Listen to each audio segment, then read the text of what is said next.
Hello students, chapter 5 legislature is going on and today we will discuss the topic of Rajya Sabha.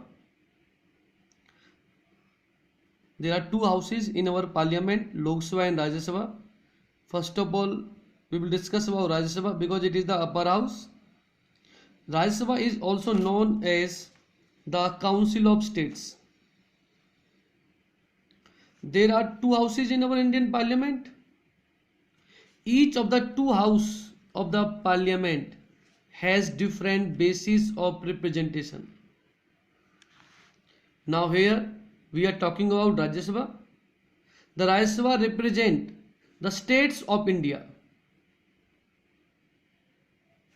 It is an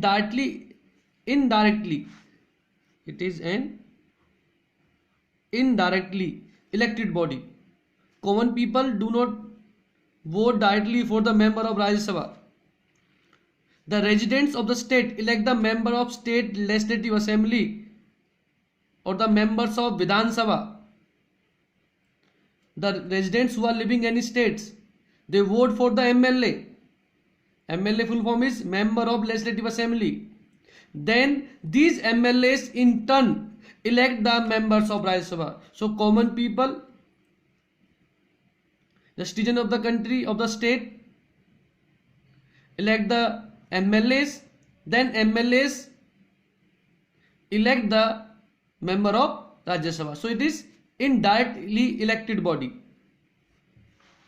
Rajya Sabha is a upper house. There are two chambers. Lok Sabha is lower and Rajya Sabha is upper. So it is upper house, or we can say that it is a upper chamber of the parliament. The members of the Rajya Sabha are elected for a term of 6 years. So its tenure is about 6 years. They can get re-elected. 6 years complete होने के बाद still they again re-elected. All members of the Rajya Sabha do not complete their terms at the same time. The provision is like that for Rajya Sabha in our country. All members do not retire, all do not complete their 6-year term at the same time.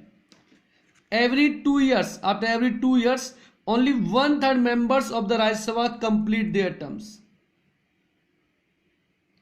And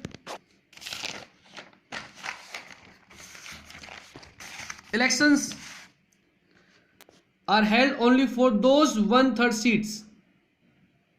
The 1/3 seat which the members, 1/3 members have completed their terms, election will be take place only for these seats. Thus the Rajya Sabha is never fully dissolved. Therefore it is called the permanent house of the parliament. What is the advantage of the permanent house of Rajya Sabha in the country? The advantage of this arrangement is that even when the Lok Sabha is dissolved, यदि लोक सभा dissolve हो भी जाती है, because after every 5 years लोक सभा dissolve completely, again elections take place for all the seats.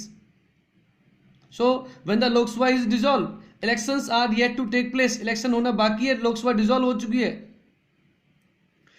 The meeting of the Rajya Sabha can be called and urgent business can be conducted. यदि उसी समय लोक सभा, the situation is that Lok Sabha has dissolved, elections are not take place still, and there is a urgent business, urgent matter in front of the country. That time meeting of Rajya Sabha can be called to discuss on that urgent business. What is the strength of the Rajya Sabha? How many members in Rajya Sabha? According to the constitution, the maximum strength of Rajya Sabha is 250. 238 members are elected from the states. Apart from these elected members, there are 12 nominated members also. These 12 nominated members are nominated by the president. So president nominate these members, and president nominate these members from different fields. The person who have made their work in the fields of literature, science, art and social services, etc. and president also nominate these members on the advice of government, or we can say that council of ministers. Presently its strength in India is about 245. Maximum is 250, but presently strength is 245.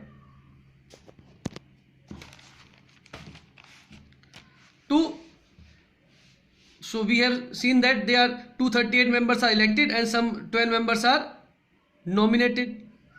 Nominate members are nominated by president and elected members are elected by the indirectly method. But not only in India, there are so many countries where we are having two chambers in the national legislature. Here, so there are two methods to elect the members to second chamber. In India, second chamber is known as Rajya Sabha. The symmetrical representation. First method is symmetrical representation. Second method is asymmetrical representation. In this method, equal representation is given to all parts of the country, irrespective of their size or population. When any country equal or fixed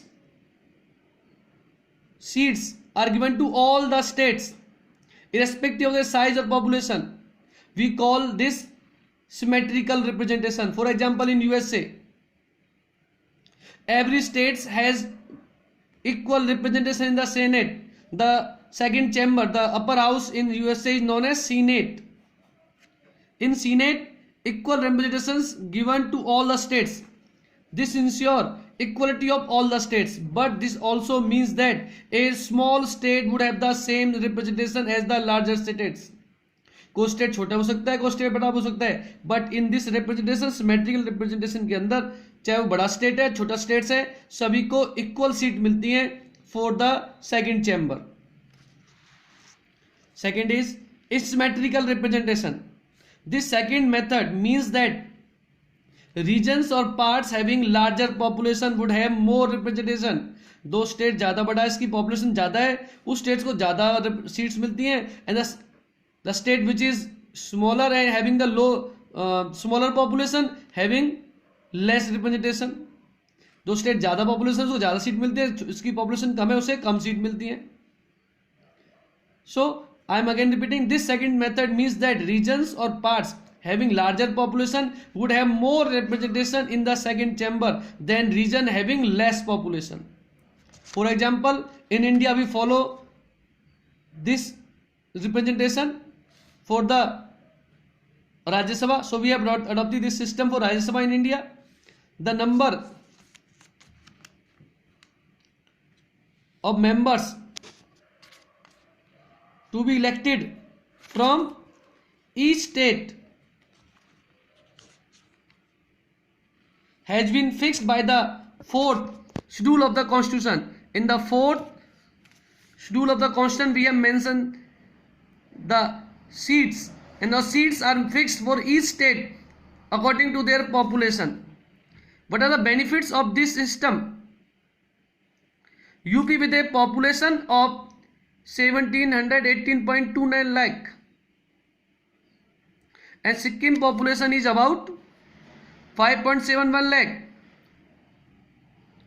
If we would follow the symmetrical, then both states would get the equal seats, but our constitution framers went with the asymmetrical method, not with symmetrical, and now that's why in symmetrical method UP is having 31 seats and Sikkim is having 1 seats because of difference in population.